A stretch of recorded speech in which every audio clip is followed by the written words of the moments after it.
Hello everyone, আকান্তিসের শুক্রবারের art টকে স্বাগতম। আজকে এটা ঠিক টিউটোরিয়াল না, কারণ লকডাউনের এই সময়ে আমি গতকালকে সারাদিন ভেবেছিলাম যে গতকাল ছিল শুক্রবার, কিন্তু আমি হঠাৎ টের পেলাম যে আজকে হচ্ছে শুক্রবার।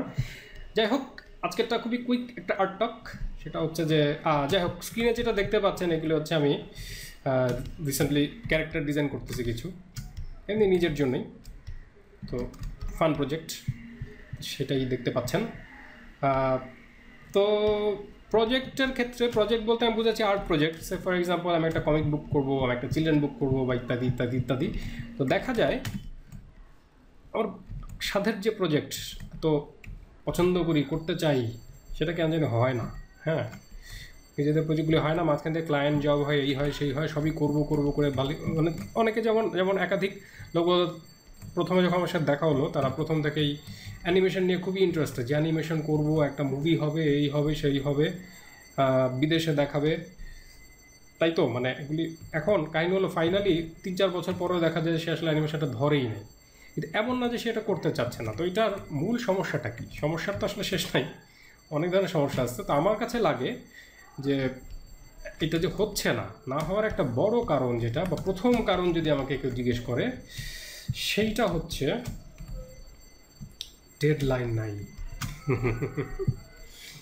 Deadline, no deadline. অ্যাকচুয়ালি একটা ডেডলাইন লাগবে, মানে হলে আপনার কাজটা হবে না, দ্যাট সিম্পল। এখন নিজের প্রজেক্টে যেটা হয়, নিজের প্রজেক্টটা আমিই করবো, আমিই ঠিক করেছি, আমিই ভেবেছি এটা করতে হবে, তাহলে তো আসলে ডেডলাইন মানে আপনি কার কাছে দায়বদ্ধ? কারো কাছে দায়বদ্ধ না। নিজের কাছে দায়বদ্ধ মানে আসলে কারো কাছে দায়বদ্ধ না। না করলেও সমস্যা নাই, আমারই তো প্রজেক্ট। এইখানেই কিন্তু প্রথমে সব কিছু ঝরে যায়। আমি যেটা দেখি যে প্রথমেই একটা বড় অংশ এখানেই দেখা যায় যে আর এগোতে পারে না সামনে। হ্যাঁ, অনেকগুলি প্রজেক্ট আমি একই জিনিস দেখছি, যে খুবই ভালো আইডিয়া, অনেক প্যাশনেট, যেহেতু ডেডলাইন নেই, আমি সবসময় মনে হয় কি আরেকটু ভালো করব, আরেকটু ভালো করব, আচ্ছা করতে থাকি ইত্যাদি। হ্যাঁ, তো এখন ডেডলাইন তো আসলে নিজেকে নিজে দেওয়া যাচ্ছে না, তাহলে কি করার? তাহলে যেটা করার আছে সেটা হচ্ছে ডেডলাইন বানানো। ডেডলাইন বানানো বলতে কেমন? সেটা হচ্ছে হয়তো আমার প্রজেক্টটা আমি কারোর সাথে শেয়ার করলাম বলতে যাত্রার সাথে না, মানে হয়তো যে ছাপবে, সে ফর এক্সাম্পল একটা কমিক্স, তাহলে হয়তো আমি একটা পত্রিকার সাথে বললাম যে ভাই আমি কমিক্স আঁকি, আপনার কি কমিক্স ছাপবেন? সে বললো হ্যাঁ হ্যাঁ কমিক্স ছাপবো। তখন আমি বললাম ঠিক আছে, তাহলে আপনি সপ্তাহে 2 পেজ করে ছাপবেন। সেই বললো হ্যাঁ 2 পেজ করে দিলে আমি ছাপবো, দাও 2 পেজ, ওকে। তাহলে যেটা হবে, প্রজেক্ট কিন্তু আপনারই প্রজেক্ট, যেহেতু আপনি এরকম একজন ক্লায়েন্ট বানায় নিলেন, বা একজন ডেডলাইন মানে চেচে পড়ে ডেডলাইন নিলেন, তখন যেটা হবে, আপনি না চাইলেও, বা না চাইলেও বলতে ধরেন ইচ্ছা করতেছে না, এই না সেই না, ভালো হচ্ছে না, আরও ভালো হয়তো, এগুলোর অপশনই নাই। কারণ তখন যেটা হবে, তখন আপনি না চাইলেও আপনাকে জোর করে হলেও ঠিকই জমা দিতে হবে, কারণ এটা ছাপা হয়ে গেছে, ঘোষণা হয়ে গেছে। হ্যাঁ, আমার প্রথম কমিক্স কিন্তু আমি এইভাবেই আঁকছিলাম প্রথমে যেটা। তো এইটা একটা ভালো হবে। যেমন আমি যেটা করছিলাম যে একটা স্ট্রিপ আঁকবো, এটা গোল্লাছুট নামের যে বাচ্চাদের একটা সাপ্লিমেন্টারি পেজ বের হতো, ইনফ্যাক্ট এখনও বের হয় প্রথম আলোতে, একটু ফরম্যাট চেঞ্জেস মনে হয়। তো সেটাতে যেমন আমি একটা ডেডলাইন নিয়ে নিয়েছিলাম যে প্রতি সপ্তাহে আমি একটা কমিক স্ট্রিপ করবো। স্টুডেন্ট লাইফে মানে ইউনিভার্সিটি পড়াশোনা প্রতি সপ্তাহেই দেখা যেত মঙ্গল কি বুধবার আমাকে এটা করতেই হতো। হ্যাঁ, এবং ওইভাবে করে করে বছর শেষে আমি দেখলাম যে অসংখ্য এরকম স্ট্রিপ হয়ে গেছে, যেটা হয়তো এমনিতে বছর পর বছর আগে চলে যেত, হতো না। তো এইটা একটা বই, আমি বলবো যে আপনার কোনো একটা ক্লায়েন্ট আগে ফিক্স করেন। বা আর একটা বই আছে, এখন ফেসবুকের একটা সুবিধা আছে, সেটা হচ্ছে আপনি ঘোষণা দিয়ে দেন যে ভাই এত তারিখ এতটার সময় আমি একটা বই আপলোড করবো বা কিছু একটা, তখন হবে কি আপনার মাথায় থাকবে আয় হায় কথা দিয়ে ফেলছি। এটা কিন্তু একটা ডেডলাইন। হ্যাঁ, কারণ প্রথমে ভালো মানে নিজের প্রজেক্ট করতে গেলে এই ঝামেলাটা হবেই, মানে এটা নিয়ে খুব দুঃখিত হওয়ার কিছু নাই, এটা কমন সাইকোলজি। কারণ আপনার মধ্যে একটা ক্রিটিক কাজ করে, ক্রিটিক বসবাস করে বলা ভালো। সে হচ্ছে সবসময় বলে যে আরও ভালো হতে পারতো, এটা কিছু হয় না, এই সেই বলতে থাকে। তো ওই ক্রিটিককে থামানোর একমাত্র উপায় হচ্ছে, যেমন কি হয় যে অ্যাসাইনমেন্ট জমা আমরা কি করি, পচা পচা যাই হোক একটা কিছু করে দিতেই হবে, কালকে নাহলে গ্রেড পাবো না, তাই তো? তখন কিন্তু আর ওই ভিতরের ক্রিটিক কোনো কাজেই আসে না। ক্রিটিক কিন্তু তখন দেখা যায় এক জায়গায় লক হয়ে বসে থাকে, মানে আমাকে কাজটা করতে হবে, এই হ্যাভ টু যখন চলে আসে, তখন কিন্তু কাজটা হয়ে যায়। পরে মনে হয় যে অত খারাপ হয় না যতটা ভাবছিলাম, না হওয়ার চেয়ে তো বেটার। এখন এইখানে একটা ব্যাপার থাকে, অনেকে বলে যে না ভালো না হলে আমি করবোই না। ওয়েল, এটা অনেকটা আমার কাছে লাগে, মানে এটা যদি সুপার ট্যালেন্টেড কেউ হয় তার কথা আলাদা, যে প্রথমবারই সে মহাভারত লিখে ফেললো, সেটা অন্য কথা। কিন্তু আমি যদি মনে করি আমি অত ট্যালেন্টেড না, সেই ক্ষেত্রে কিন্তু প্রথমেই সাঁতার শিখে পানিতে নামা হবে না। আপনি প্রথমটা করবেন, প্রথমটা অত ভালো হবে না, পরেরটা করবেন সেটা একটু বেটার হবে, তারপরেরটা করবেন আপনার মনে হবে যেন মোটামুটি একটা দিকে যাচ্ছে। ফাইনালি হয়তো একটা সময় আপনি টের পাবেন আমি যা চাচ্ছিলাম সেটার কাছাকাছি একটা কিছু হয়েছে, কিন্তু প্রথমেই হবে না। সব কিছু ভালো করে তারপর শিখবো, এটা আমার মনে হয় হ্যাঁ মেবি হতে পারে অনেকের জন্য ওয়ার্ক করে, বাট আমার জন্য না, মেবি আপনাদের আরও অনেকের জন্যই না। সো আমি বলবো স্টার্ট করে দেন, কিন্তু স্টার্ট করে দেওয়া যে বলাটা সহজ, করাটা কঠিন। সো একটা ডেডলাইন নিয়ে নেন কারো থেকে, একদম ফিক্স যে হ্যাঁ আগামী 17 তারিখ এইটা আপ হবে, এই বইয়ের মোড়ক উন্মোচন, তাহলে কিন্তু খবর আছে, কারণ আপনাকে করতেই হবে, তাই তো? ওকে, এইবার সেকেন্ড যেটা টিপস সেটা হচ্ছে ডেডলাইনে ঠিক পরের কাজটা, যে 17 তারিখ বই ওপেনিং। ওয়েল, আপনি এখন আজকে আছেন কত, আগের মাসের 5 তারিখে আছেন, কথার কথা, মাঝখানে এতগুলি দিন আছে আপনি জানেন। ব্যাক প্ল্যানটা হচ্ছে এটা তোমার ফিক্সড। আমি এখন ব্যাকে আসি যে আসলে কবে কি করতে হবে। ব্যাক প্ল্যান, এই দিন ওপেনিং মানে এই দিন আর কিছু করা যাবে না, তার মানে আগের রাতে বই রেডি থাকতে হবে, তাই তো? মানে 16 তারিখ বই রেডি, 16 তারিখ যদি বই রেডি করতে হয় প্রেসে দিতে হবে হয়তো 14 তারিখ, 14 তারিখ যদি প্রেসে দিতে হয় আমাকে 13 তারিখের মধ্যে বই কমপ্লিট করবে, তার মানে আমার সময় আছে এই কয়দিন। কারণ আমরা করি কি, ব্যাক প্ল্যান না করলে আমরা ভাবি ওরে বাবা 17 তারিখ অনেক সময় আসছে, আরে হয়ে যাবে, এটা একটা কমন হয়ে যাবেই একভাবে, এখন একটু ফেসবুক স্ক্রল করি। তো এইটা ব্যাক প্ল্যানটা করলে আপনার হবে কি, আপনি রিয়েল ডেডলাইনটা বুঝতে পারবেন। তো 13 তারিখ হচ্ছে আমার রিয়েল ডেডলাইন। তো 13 তারিখ রিয়েল ডেডলাইন যখন, তখন আমার কাজটা আরও কংক্রিট হয়ে যাবে, দেখা যাবে আমি 1 2 3 করে করে কতদিন সময় আছে এটা আমি ঠিক করলাম, এবং কবে কি করতে হবে সেটা আমি ভেবে রাখলাম যে এইখান থেকে এই পর্যন্ত এইটুক যখন আপনি করবেন, যেমন প্রতিটা বইমেলার আগে সব, এটা কিন্তু সারাদিন করার দরকার নেই, এটা যখন আপনার একটা প্রজেক্ট থাকবে, প্রতি বইমেলার ঠিক আগে আমাদের ঢাকা কমিক্সে আমরা এই জিনিসটা করি যে কয়টা বই কবে কি রিলিজ হবে। আর কথা হলে 100% কিন্তু হয় না, যেহেতু আমাদেরটা ঠিক পেপারে বিজ্ঞপ্তি না যে 17 তারিখে, আমরা একটা ঘোষণা দিই, কারণ এই ঘোষণাটা না দিলে প্রজেক্টটাও হতো না। হয়তো 11টা বইয়ের প্ল্যান করলাম, 9টা হলো, এবং 17 তারিখ বললাম, হয়তো 19 তারিখ হলো, এটা হয়, কিন্তু এটা না লিখলে সেটাও হতো না। সো ব্যাক প্ল্যানের ব্যাপারটা যেটা, যে আমি দেখলাম যে আসলে যদি 17 তারিখ বইটা বেরোয়, তাহলে 5 তারিখে মানে আজকে আমাকে হচ্ছে অন্তত ক্যারেক্টার রাফটা করতে হবে, যে কয়টা ক্যারেক্টার, এটা আমি অন্তত রাফ পুরোটা কমপ্লিট করার দরকার নেই। একদিক থেকে যেমন এইখানে যা দেখতেছেন, যেহেতু 7-8 দিন ধরে ধরে আস্তে আস্তে করে আমি এগুলি কমপ্লিট করছি। এটা এমন না যে একদিনেই ধরে করে ফেললাম, এক টানা করা হয়েছে তা না। এটা প্রথমে একটা ড্রাফট করা হয়েছে, ড্রাফটের পরে সেটার উপরে শেপ ডিজাইনটা আরেকদিন ভাবা হয়েছে, আরেকদিনই করা হয়েছে, তো অনেক কিছুই আমরা আগে আগে করে নিছি, একদিনে করা হয় নাই। তো যাই হোক, তো এইটা হচ্ছে একটা টিপস, যে ব্যাক প্ল্যান যেটা বললাম।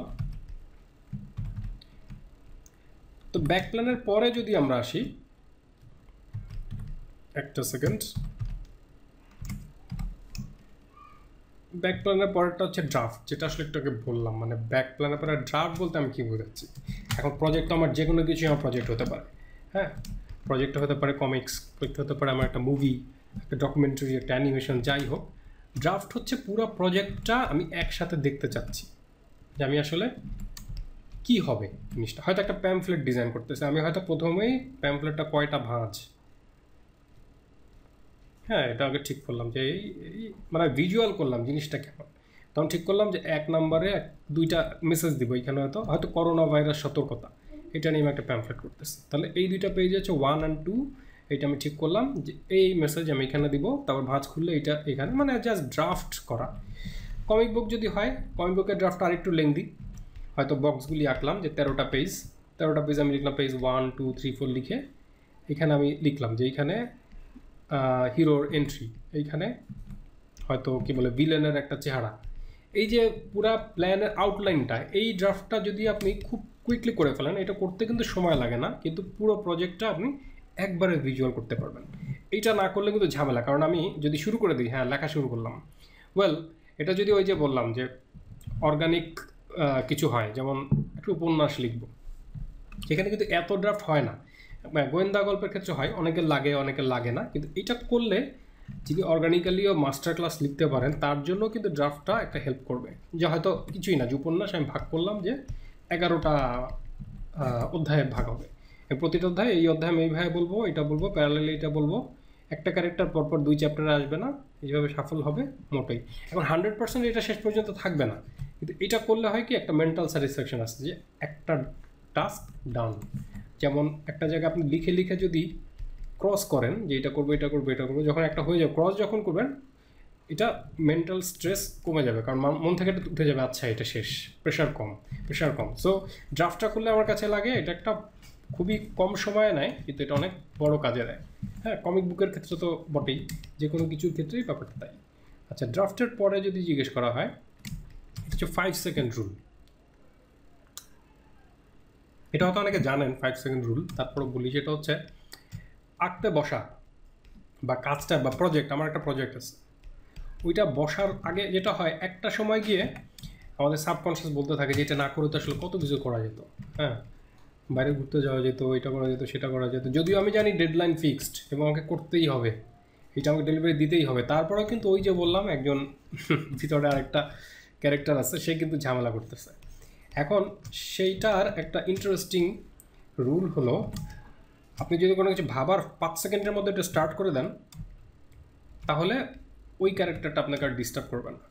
মানে বসে পড়লাম, এবং কোনোভাবে যদি আপনি 1 মিনিট কি 2 মিনিট ওই কাজটা শুরু করেন, যেমন আঁকবো কি আঁকবো এই ইনডিসিশনে মাথা কাজ করার আগেই যদি আপনি বসে একটা কিছু রাফ শুরু করে দেন, তাহলে কিন্তু ওই যে সাবকনশিয়াসের যে ঝামেলার ক্যারেক্টারটা, সে কিন্তু থেমে যাবে, কারণ সে সিগন্যাল পাবে যে আর ভেজাল করে লাভ নাই, কাজ আসলে সে শুরু করে দিচ্ছে।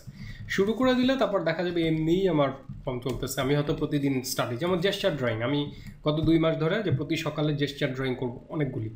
হ্যাঁ, প্রথমে ভাবলাম যে 10 ফিগার্স, পরে আমি একদম লিখে করলাম যে এখানে 20 ফিগার্স কুইক ড্রয়িং করবোই।